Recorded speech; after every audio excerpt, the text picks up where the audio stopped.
Good evening, everybody.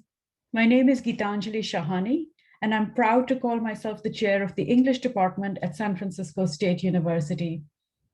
Today, it is my pleasure to welcome you all to the first ever virtual celebration of our English graduates.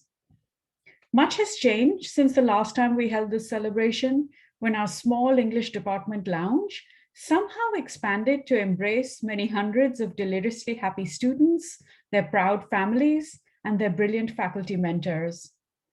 We used to gather to toast each other, and we did so without masks. We hugged each other and we squeezed into group huddles for selfies in our regalia. You see, social distancing was not a part of our vocabulary then. Today's Zoom windows and applause emojis might seem like a humble approximation of those heady celebrations, but the occasion, even if a little more somber, is no less momentous. After all, the class of 2020 and the class of 2021 have prevailed against a world ravaged by a global pandemic, a country besieged by a rash of violent racist attacks, and a system of higher education compelled to reinvent its ways of being overnight. I said a lot there, didn't I?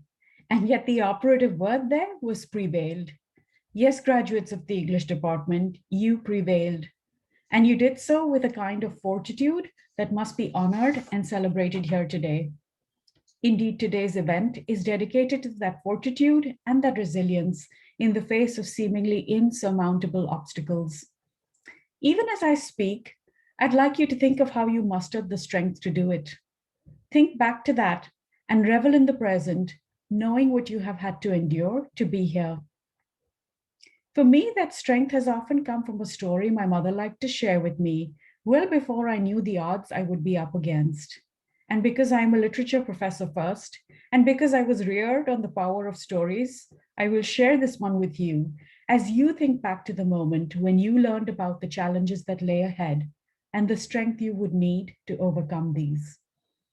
It is a story that is over 5,000 years old from the ancient Indian epics. It tells us that once upon a time, there was a young boy called Eklavya, the son of a poor hunter in a remote forest in ancient India. Eklavya was the most skilled and brilliant archer from an impoverished forest dwelling community, but he had no teachers or mentors to nurture his skills, for children in his community were entitled to neither. One day, despite the warnings of the elders, he left his home in search of the greatest guru, the teachers to the princes of the land. After a long journey, he arrived in the sacred learning space where the guru Drona was teaching his disciples. Seeing a stranger in their midst, Drona turned to the boy and demanded, "Who are you?" "I am Eklavya," the boy said with pride. "I have come to learn from you. Please allow me to be your disciple and student." Drona looked at the bedraggled young boy from the forest and then at his princely students. He shook his head.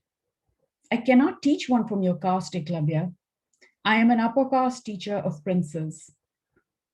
I will spare you the details of the boy's humiliation, the mockery he faced from the princes, and his first experience of injustice at being denied an education that was only accessible to a select few. Instead, I will tell you that he left to create a statue of Drona, for he knew no other teacher, and spent many hours exceeding the craft of the teacher, the princes, and anyone in the land. Years passed, his reputation grew, and one day his path crossed Drona's again. Without recognizing him, Drona praised the now brilliant archer and asked him, "Which teacher bestowed this gift on you? You are the best in the land." The boy, thrilled at the recognition, said, "It was you. I practiced before your statue. You are my teacher." And then what happens will haunt me forever. Drona turned to Eklavya and smiled. "If I am your teacher, you must give me a gift. You must give me your thumb in return for the knowledge you took off me." Drona knew that without his thumb, Eklavya would no longer be the best archer in the land, and the prince's success would be ensured. Worse, Eklavya did as he was told and lost the gift that he had earned himself. Why did my mother tell me this story? Was it a metaphor for student debt that is extracted at the cost of knowledge? Was it a parable to rouse me against an unjust educational system? Was it a grown-up's way of teaching me to remain skeptical of authority? Perhaps it was all of the above. But it is a story that has stayed with me, reminding me that the path to knowledge will require many sacrifices, much pain, and even more strength. It is a story that has brought me here, where I serve neither the princely nor the privileged, but the brilliant and the resilient. But I tell you this story not to put a dampener on your celebrations. Rather, I share it with you because you, as students of San Francisco State, you know versions of this story very well. You too have traveled a long journey to be here. You too have given up too much along the way.